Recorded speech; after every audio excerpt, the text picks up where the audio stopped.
और दो लड़के थे।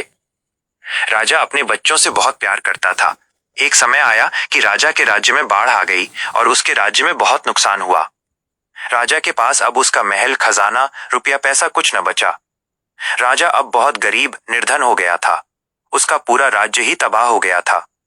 उसकी प्रजा भी न रह गई थी। राजा अपने बच्चों को बाढ़ में एक ऊंची पहाड़ी पर छोड़कर आया था। राजा अपने बच्चों के बारे में सोचकर चिंतित था।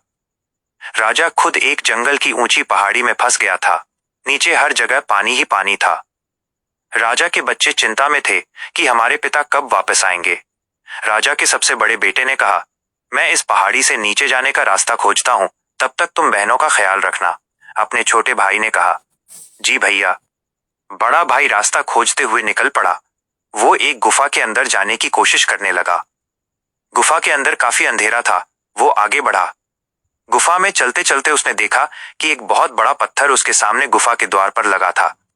उसे लगा था उसका वहां का काम नहीं था, उसके लिए वो अलग रास्ते पर उस जगह से वापस आने लगा। उसने देखा पहाड़ पर खुद पीने को मिल जाए। उसे चिड़ियों का चहकना, इन सब चीजों की आवाज सुनाई दी। उसने आगे देखा कि पहाड़ के उस पार कुछ नहीं और घना जंगल था। उसने ऊपर से ही देखा। पहाड़ के इस तरफ बड़े भाई की ओर उस तरफ बहुत शांत वातावरण था। उसने आगे बचपन से ही कहानी सुनी थी कि पहाड़ के उस पार एक विशाल दानव रहता था। लेकिन उसने सोचा, मेरे भाई बहन और मैं, हम सब भूखे प्यासे हैं, कुछ तो करना पड़ेगा। वो अपने भाई बहनों के पास गया और सब बताया। उन्होंने कहा, हम सब उस पार चलेंगे। वे लोग तुरंत ही वहां से निकल गए। सबने देखा कि उस पार का नजारा बहुत ही आश्चर्यजनक है। उन लोगों को नीचे जाने की सीढ़ियां दिखीं, तुरंत है। वे सब धीरे धीरे नीचे गए। वहां उन्होंने देखा कि पानी उल्टा दिशा में बह रहा है। उन सब ने अपनी प्यास बुझाई और पेड़ों से कुछ फल तोड़े और खाए। उन्हें वहां एक खरगोश मिला। खरगोश ने बताया, यहाँ से और जाओ, यहाँ एक दानव रहता है। उन सब ने कहा, जी। तब अंत में खरगोश ने कहा, अभी तो काफी रात हो गई है। ऐसा करो, आज मेरे घर में रहो। कल सुबह 5-6 के बीच में चले जाना। सुबह 5-6 बजे ही क्यों? छोटे भाई ने पूछा। खरगोश ने बताया, 5-6 बजे उसका पूरा शरीर अकड़ जाता है और बेड़ियों, जंजीरों से जकड़ जाता है। बेड़ियों से क्यों जकड़ जाता है? एक बहन ने खरगोश से पूछा। उसको एक मुनि ने श्राप दिया था। खरगोश सबको अपने घर लेकर गया, एक सुरंग के अंदर। सुरंग के अंदर का नजारा देखकर वे दंग रह गए। वहां सब अंदर आलीशान महल बना था। खरगोश ने कहा, ये एक रहस्यमयी जगह है। मेरे पूर्वजों ने दानव से बचने के लिए बनाई थी। दानव यहाँ नहीं आ सकता। इसके चारों ओर एक सुरक्षा कवच है। खरगोश ने सबको खाने को दिया और सोने को बिस्तर दिए। खरगोश से छोटे भाई ने पूछा, खरगोश भाई, क्या दानव किसी को भी नुकसान नहीं पहुंचाता है? क्या ये सच है? खरगोश ने बताया, मुझे पता है मजाक कर रहे हो, लेकिन सच्चाई ये है कि वो दानव बचपन से ही अत्याचार करता है। उसने मेरे दादाजी के खिलाफ आवाज उठाई तो उन्होंने मेरे दादाजी को मार दिया। मेरे पिताजी की जगह अब मेरे पिताजी भी जीवित हैं। मेरे पिताजी को ही नहीं, बल्कि जंगल के भाई, पशु पक्षियों और कई प्राणियों के भी पंजे खा सकता है। बड़े भाई ने कहा, हम कोशिश करेंगे और इस जंगल के अन्य जीवों की आजादी दिलाएंगे। खरगोश ने कहा, बहुत मुश्किल काम है। भाई और बहनों ने भी सहमति जताई। खरगोश ने ये भी दी।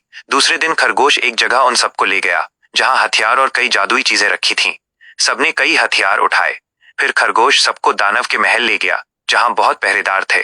बड़े भाई ने दुबक कर सबको वहीं छोड़ दिया और कहा, तुम इस झाड़ी के पीछे छिपकर रहना, समय आने पर मैं संकेत कर दूंगा। खरगोश उन सबको छिपते छिपाते महल के पीछे वाले छोर पर ले गया जहां खरगोश को एक खुफिया सुरंग वाला रास्ता पता था। खरगोश ने अंदर जाने को कहा। बड़े भाई ने कहा, दो बहनें, यहीं पर रुक जाओ। खरगोश ने उन्हें एक जादुई कलम दी सुरक्षा के लिए और अन्य हथियार उनके पास थे। उन्होंने खरगोश के घर से लाए थे। सब अंदर गए। वे दोनों बहनों ने देखा कुछ सैनिक सुरंग की तरफ आ रहे हैं।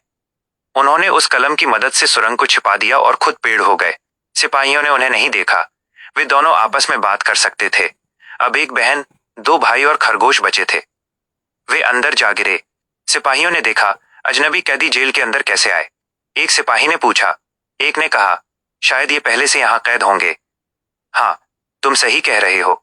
एक सिपाही ने कहा, मुझे प्यास लगी है। भाई, एक बाहर से पानी ले आओ।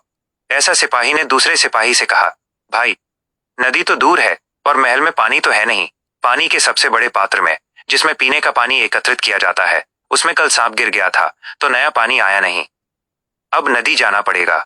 भाई, बहुत तेज प्यास लगी है। मैं इस जगह पहरा दे रहा हूं। तब तक तुम पानी ले आओ। सिपाही पानी लेने गया। 1 घंटे का लंबा रास्ता था। प्यासे सिपाही को नींद आ गई और दूसरा तो अभी पानी लेने ही गया था। बड़े भाई ने सोते हुए सिपाही के बाजू में चाबी पड़ी देखी। उनके मन में अब डर नहीं था, अब तो सिर्फ बदला लेना था, उस खरगोश का और अन्य जीव जंतुओं का भी। उस समय खरगोश के पास से कुछ ऐसी चीज मांगी जिससे वे चाबी उसके पास आ जाए।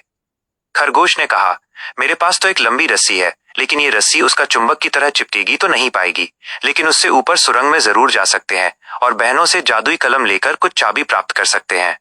भाई ऊपर जाकर अपनी बहनों को ले आया जो पेड़ बन चुकी थीं।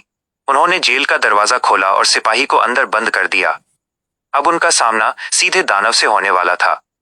दानव ने उनकी खुशबू सूंघकर पहचान लिया था कि कोई इंसान अंदर प्रवेश कर चुका है और दानव उन्हें ढूंढने लगा। दानव और भाई बहनों का सामना दानव से हुआ। दानव ने एक पल गंवाए बिना उन पर शक्तियों से पिंजरा गिराकर कैद कर लिया। बड़े भाई ने इस समय को बारीकी से समझा और उस कलम से पता किया दानव की मौत कैसे करें। पता चला कि उसकी कमजोरी ये थी कि उसका महल जलकर महल के साथ ही मर सकता था। भाई ने एक पल गंवाए बिना एक सुरक्षा कवच बनाया उसी कलम से, जिससे उसका काम आसान हो गया। अब दानव उस पर हमला नहीं कर सकता था। दानव को कुछ समझ आता उससे पहले ही बड़े भाई ने उसे जंजीरों से जकड़ दिया और जादुई कलम से सबको आजाद करके महल से भागने लगा।